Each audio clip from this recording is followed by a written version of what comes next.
অনেক বড় অ্যাক্সিডেন্টের হাত থেকে বেঁচে গেছি, মানে মৃত্যুর মুখ থেকে বেঁচে গেছি। আমি এইভাবে অটো টোটো করে আমি যাচ্ছি হচ্ছে শিরডি। মানে এই যে কি ভয়ঙ্কর একটা জার্নি।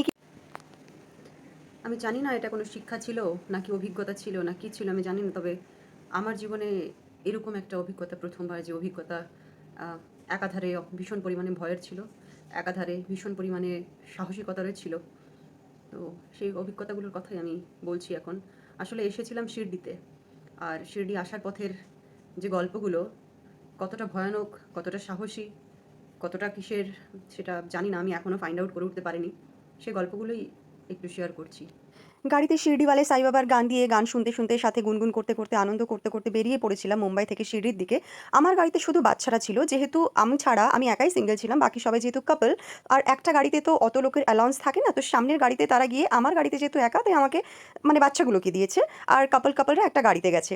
তো ওকে, সেখানে কোনো প্রবলেম নেই, সেটা আমার জন্য কমফোর্টেবল, তাদের জন্য কমফোর্টেবল, দ্যাটস ফাইন। বেশ ভালোই লাগছিল গান শুনতে শুনতে, মজা করতে করতে, গল্প করতে করতে, অনেক কিছু করতে করতে বেরোচ্ছিলাম।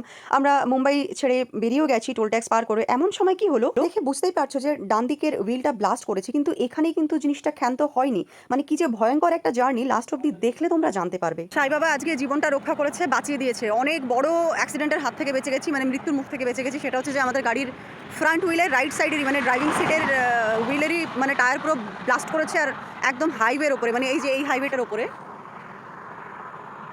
সো এই হাইওয়ের ওপরে হচ্ছে ব্লাস্ট করেছে, যেখানে গাড়ির মানে প্রত্যেকটা গাড়ির স্পিড চলছে 100-এর ওপরে, 100+ স্পিড আছে সবার, 110, 120, 130।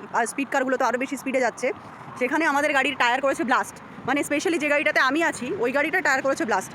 আমাদের গুড লাক বলবো না ব্যাড লাক বলবো আমি জানি না, যে গাড়িটাতে আমরা ছিলাম অ্যাকচুয়ালি আমাদের দেওয়াই হয়েছিল হিসাব করে এই গাড়িটাতে, বিকজ এই গাড়িটার স্পিড লিমিট 80 অবধি ছিল, মানে ওখানেই লক করা থাকে, মানে এটা 80 ক্রস করতে পারবে না। তাই এরা স্পিডও বাড়াতে পারেনি আমার গাড়িটা, সেক্ষেত্রে আমাদের গাড়িটা পাল্টি খায়নি। কিন্তু অপরদিকে মুশকিল কি হয়ে গেছে, আমাদের আগে যে গাড়ি যাচ্ছিল সেই গাড়ির তো স্পিড লিমিট এরকম কিছু নেই, সেই গাড়ি তো আমাদের পার করে অনেকটা দূরে এগিয়ে গেছে। মানে আমরা অলরেডি 2-2.5 ঘন্টার একটা জার্নি আমরা করেছি, সেই 2-2.5 ঘন্টার জার্নির মধ্যে তো তারা আমাদের থেকে অনেকটা দূরে এগিয়ে গেছে। এবার চট করে তাদেরকে বললেই যে তারা ফেরত চলে আসবে এরকমটা তো নয়। তার মধ্যেও দাদার কাছে যে মানে যে চালাচ্ছিল তার কাছে যেহেতু স্টেপনি ছিল, সো আমরা বললাম যে ঠিক আছে, ব্যাক করা লাগবে না, তোমরা যেতে থাকো, স্টেপনি চেঞ্জ করে আমরা চলে আসছি। সো আমি এটা বলার পরে ওরাও ঠিক করলো যে ঠিক আছে, কোনো ইস্যু নেই। ইভেন আমার যে ড্রাইভার দাদা ছিল তার সঙ্গে কথা বলালাম যে কোনো ইস্যু নেই, আমরা এইভাবে ঠিক চলে আসবো। এই অবধিও ঠিক ছিল। এইবার যেটা হলো, শিরডি পৌঁছাতে মাত্র 50 কিলোমিটার বাকি, এমন সময় প্রায় পৌঁছে গেছি, খুশি খুশি একটা মন যে না আর আর একটুখানি আছে শিরডি পৌঁছাতে। এমন সময় গাড়ির পেছনের টায়ারটাও চলে গেছে, মানে ওই ডান দিকেরই আর কি, পেছনের টায়ারটাও গেছে। মানে কী যে হচ্ছে কি জানি বাবা, কী যে আছে, সাই বাবা কী চাইছে বুঝতে পারছি না। প্রথমে তো ডান দিকের সামনেরটা গেল, এখন পেছনেরটা গেল, এখন জানি না। সামনেরটা গেছিলো তখন তো একটা এক্সট্রা ছিল, লাগানো গেছে, এখন তো পেছনটা গেছে, এখন এক্সট্রাও নেই। এখন যে কী করা হবে, ফাঁকা রাস্তা, চারিদিকে কিচ্ছু নেই। হুইল ঠিক করা তো দূরের কথা, পুরো রাস্তায় আমার জল পিপাসা পেয়েছে, বাচ্চাগুলোর জল চাই, একটা জলের বোতল পর্যন্ত কিনতে পাইনি আমরা। আর ততক্ষণে আমাদের যে আগের গাড়িটা ছিল তারা কিন্তু অলরেডি হোটেলে পৌঁছে গেছে। একমাত্র আমি আর বাচ্চাগুলোই বাকি রয়েছি যারা পৌঁছাতে পারেনি। এভাবে রাস্তার একজনের হেল্প নিয়ে, মানে ওই গাড়িটাতে তো আর আমরা আসতেই পারিনি, তবে ওই ড্রাইভার থ্রুতে রাস্তার একজনের হেল্প নিয়ে আমাদের যে শিরডির মোড়টা হয় ওনার গাড়িতে আমাদেরকে ওইখানে নামিয়ে দিল।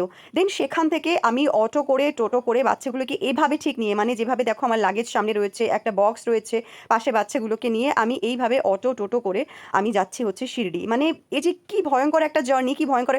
ইভেন শিরডি যে পৌঁছাবো আমি, সেই যে আমার লাইক শিরডি মোড়ে গিয়ে তো অটো টোটো আমাকে নামিয়ে দিয়েছে, কিন্তু তারপর তো আর নিচ্ছে না, মানে তারপর তো ওরা ভেতরে যাবে না। রাস্তা থেকে হাত দেখিয়ে হেল্প নিয়ে যে গাড়িটাতে উঠেছিলাম, সেই গাড়িটাতে ওঠার পরে আমি ওদেরকে জানিয়ে দিয়েছিলাম যে আমরা সবাই গাড়িতে উঠে গেছি, তো সেক্ষেত্রে ওরা নিশ্চিন্তে ছিল।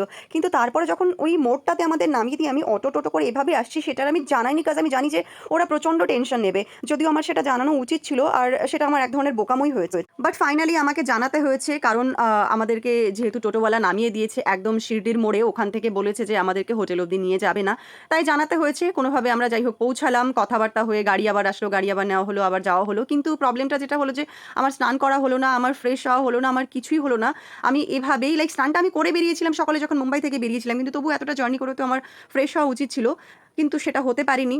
আমরা পুজো দেওয়ার জন্য বেরোলাম, আর এভাবেই শুধু আমি ড্রেসটা চেঞ্জ করে আমি পুজো দেওয়ার জন্য আবার বেরিয়ে গেছি, যেহেতু পুজো দেওয়ার টাইমটা শেষ হয়ে যাচ্ছিল। আর এই জার্নিটা আমি আমার জীবনে ভুলতে পারবো না।